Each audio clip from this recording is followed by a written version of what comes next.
Monsieur le Président, Mesdames et Messieurs les députés, je voudrais commencer, si vous me le permettez, Monsieur le Président, par remercier le député Jean-Paul Lecoq pour sa présence aujourd'hui au banc. Comme nous aurons l'occasion de le voir, je ne serai pas d'un accord parfait avec le député Lecoq, mais je trouve qu'il y a une forme à la fois de respect des formes démocratiques et en même temps de respect du débat public qui s'exprime à travers la présence du groupe communiste au banc aujourd'hui. J'ai eu l'occasion hier, lors de l'allocation du président à 22h30, de regarder un peu les réactions des uns et des autres. Et je voyais le président Mélenchon commenter la stratégie vaccinale, la question industrielle de production des vaccins. Et c'est sûr que lorsqu'il s'agit de commenter le retard français en termes de production de vaccins, il y a du monde. Il y a du monde sur les bancs des différentes oppositions, et d'une certaine manière, c'est bien normal.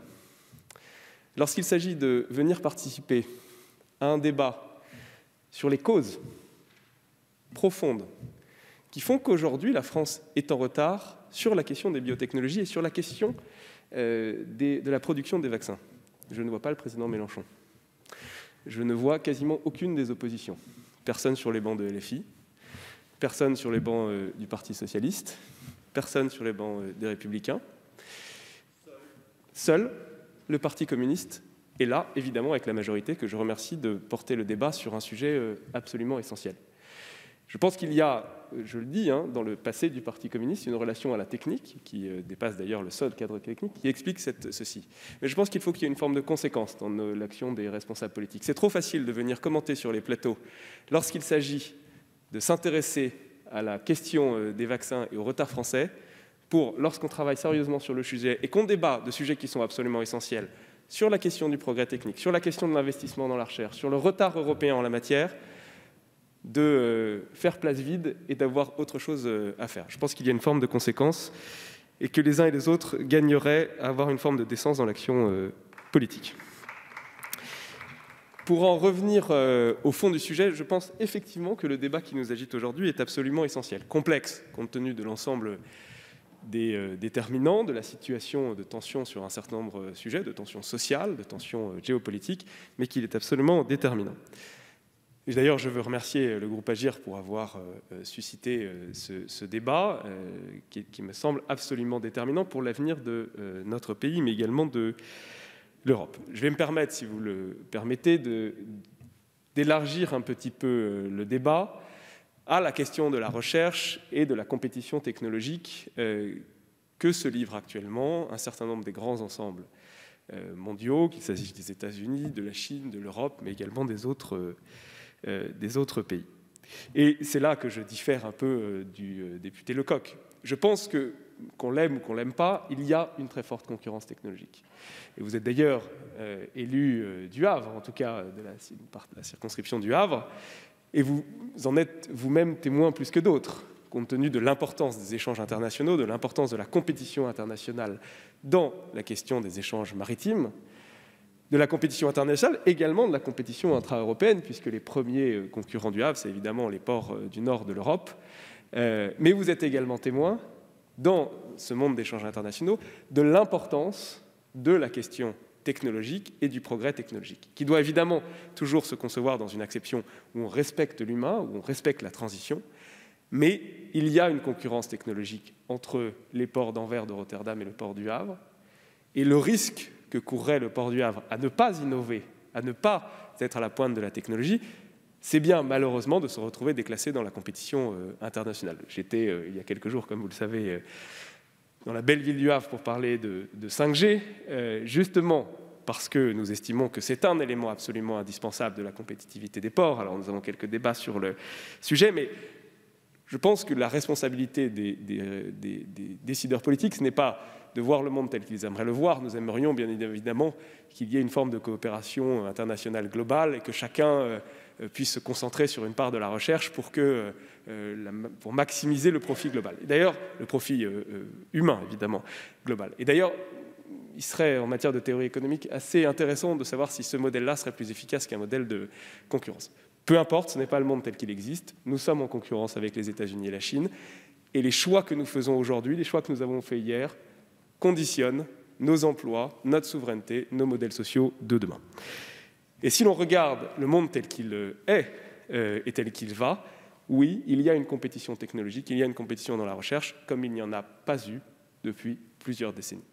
Nous assistons actuellement à une forme de course aux armements, symbolisée par les investissements énormes de la Chine et des États-Unis dans un certain nombre de technologies critiques, l'intelligence artificielle, le quantique, le cloud, les biotechnologies, les NBIC de manière plus globale, comme cela a été indiqué par Thomas Gassilou, on voit une convergence de ces technologies entre la biotechnologie, la nanotechnologie, la microélectronique, et une compétition pour acquérir à terme une forme de suprématie technologique, une forme de suprématie économique dont le prolongement est toujours la question de la souveraineté nationale et de l'indépendance de l'Europe. Et dans ce cadre-là, le risque que court l'Europe, le risque que court la France en particulier, c'est un risque de déclassement significatif. Quelques chiffres pour l'illustrer. Je me rappelle, lorsque nous sommes arrivés au pouvoir, lorsque ce gouvernement a été élu, en tout cas le président de la République a été élu en 2017, la différence d'investissement entre les États-Unis d'un côté et l'Europe de l'autre en matière d'intelligence artificielle était de l'ordre de 1 à 10. C'était la même différence d'investissement entre l'Europe et la Chine. Pour des raisons différentes d'ailleurs. Les États-Unis, c'est un marché capitaliste, fondé sur l'initiative privée, et l'investissement était essentiellement d'origine privée. Mais Amazon, rendez-vous compte par exemple qu'Amazon, à lui tout seul, investit chaque année 22 milliards de dollars. La recherche française, la R&D française dans son ensemble, c'est 60 milliards de dollars investis chaque année. Donc une seule entreprise américaine fait déjà à elle seule un tiers de ce que fait la recherche française. La Chine, c'est un autre modèle. C'est un modèle largement drivé par les investissements, tiré par les investissements étatiques. Mais en tout cas, le risque que nous courons est un risque de déclassement. Et ce risque de déclassement, il est le résultat de choix ou de non-choix qui sont des choix ou des non-choix politiques. La valeur, le pourcentage du PIB français investi aujourd'hui dans la recherche et développement en France, c'est 2,83%, ou 2,84% de mémoire. Les Allemands sont déjà à 3%. Ils ont l'ambition d'aller à 3,5%. Si nous restons collés à 2,83% et que les Allemands passent à 3,5%, c'est 60 milliards de dollars chaque année que les Allemands investiront en plus de la France, de plus que la France, dans leur industrie, dans leur recherche et dans leur avenir. C'est pour ça que je dis que le pourcentage investi dans la recherche, que le retard européen en la matière, qui n'est pas général, il y a des endroits où nous tenons encore tête et nous sommes encore dans la course. Mais en termes de masse globale, nous sommes en retard. N'est que le résultat de choix politiques des majorités précédentes qui ont été des choix qu'ils doivent assumer. C'est pour ça que ce gouvernement, dès le début, a choisi de faire de la question technologique, en étant parfois, il faut le dire, un peu raillé sur la question du numérique, par exemple. Un axe extrêmement fort de sa politique. Ce sont les différents plans sectoriels, le plan dans l'intelligence artificielle, le plan dans le quantique, le plan dans la cybersécurité, le plan dans les biotechnologies, et c'est plus globalement la loi de programmation pour la recherche qui représente une ambition que certains estiment peut-être insuffisante, encore faut-il qu'ils en aient tiré les conséquences quand ils étaient au pouvoir, de plus de 25 milliards d'euros en 10 ans. C'est un investissement historique dans la recherche française qui est absolument indispensable et sans lequel nous ne bâtirons pas, et nous décidons inconsciemment d'abandonner notre économie, d'abandonner nos emplois et d'abandonner notre souveraineté et notre modèle social.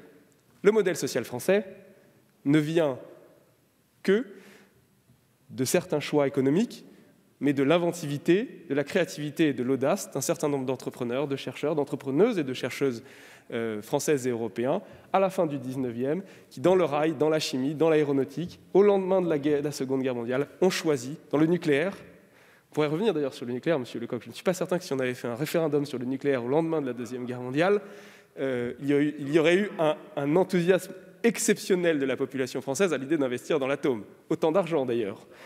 Et je ne suis pas certain que sans le nucléaire, la France serait ce qu'elle est aujourd'hui, mais c'est un autre débat. En tout cas, si l'on regarde les choses en face, nous avons besoin de réinvestir dans la recherche et dans le développement, nous avons besoin de réinvestir dans l'innovation, et nous avons besoin que le privé réinvestisse dans la recherche et le développement et l'innovation. Parce que si l'on regarde la différence et le retard que nous avons avec les autres pays qui représentent des puissances d'innovation, ce n'est pas sur la dépense publique, qui est probablement, d'ailleurs de mémoire, plus élevée en France qu'ailleurs, c'est sur la dépense privée. Alors, pour ne pas être trop long, il y a évidemment, et cela a été évoqué par vous, M. Lecoq, par la députée Mireille Clapeau, une question d'acceptabilité du progrès technologique qui s'est fait jour dans les sociétés occidentales. Elle est évidemment décisive, elle est évidemment indispensable, et nous ne saurions continuer à pousser le bouchon sans prendre le temps d'avoir ce débat sur la question de l'acceptabilité. Je ne pense pas, je le dis tout de suite, Monsieur Lecoq, que l'on règle ces problèmes à coup de référendum.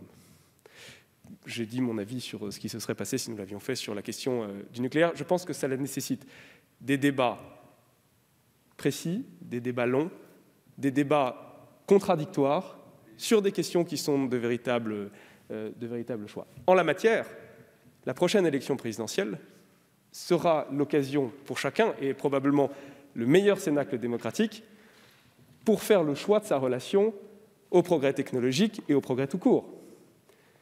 Et chacun aura l'occasion de se positionner sur des sujets aussi essentiels que l'intelligence artificielle, la 5G dans la bande 26 GHz, ou encore les biotechnologies ou les nanotechnologies. Et chacun, les Français, auront l'occasion de choisir. Je ne doute pas que cette question du progrès sera un élément absolument central du débat de la prochaine élection présidentielle.